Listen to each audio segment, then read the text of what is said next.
Hi, everyone. My name is Andy Kiburis, and I am the chair of the Hampstead School Board, and I'm also a parent of three children and a taxpayer. In today's presentation, we will look at special education as it relates to state and federal funding, how it is a major driver on the district's operating budget, along with the impact on all of us, the taxpayers. When talking about special education, it's important to look at special ed law in terms of what is required of all school districts across the United States. The Individuals with Disabilities Education Act, or IDEA, is a federal law that basically says that all districts need to provide a free, appropriate public education in the least restrictive environment. This is a federal mandate, so it's not something that schools can choose to take on or not, and schools are required to provide these services from pre K through 12th grade.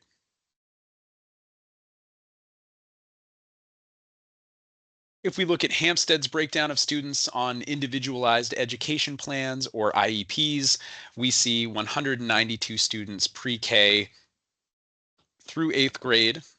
We also see 67 students in grades 9 through 12, and that gives us an overall total of 259 students pre K through 12th grade.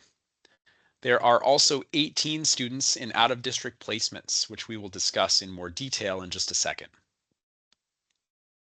For out of district placements, this is a careful decision made by the IEP team. An out of district placement includes costs for tuition, transportation, and any related services. For the 2024-2025 school year, the projected cost for out of district placements is $2,580,792.70. If we take that amount and we divide it by the 18 out of district students, that's an average cost of $143,777 per student. Some out of district placements can be upwards of $300,000 per year per student. So, how do school districts pay for all of this? The answer is through federal and state aid, and the difference is paid for through the operating budget.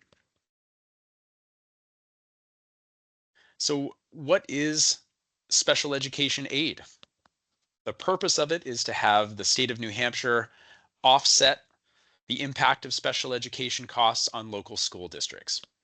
The state will reimburse districts when the special education cost for a student exceeds 3.5 times the estimated cost per pupil.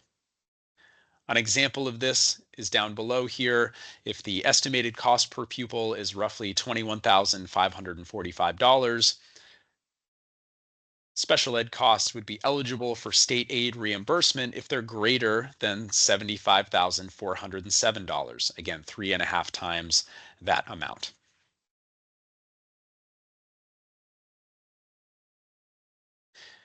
If we look at eligible expenses that our district submitted over the past 4 to 5 years, we see those special ed cost amounts steadily increasing, but the amount of state aid that is being provided is decreasing.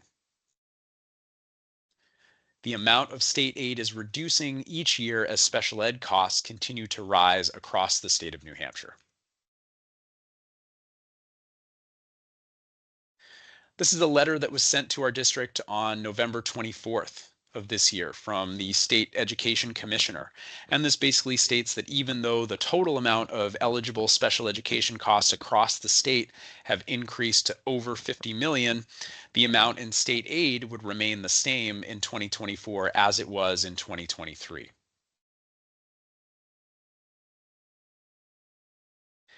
If we look at how much of Hampstead School District operating budget goes towards special ed services and transportation.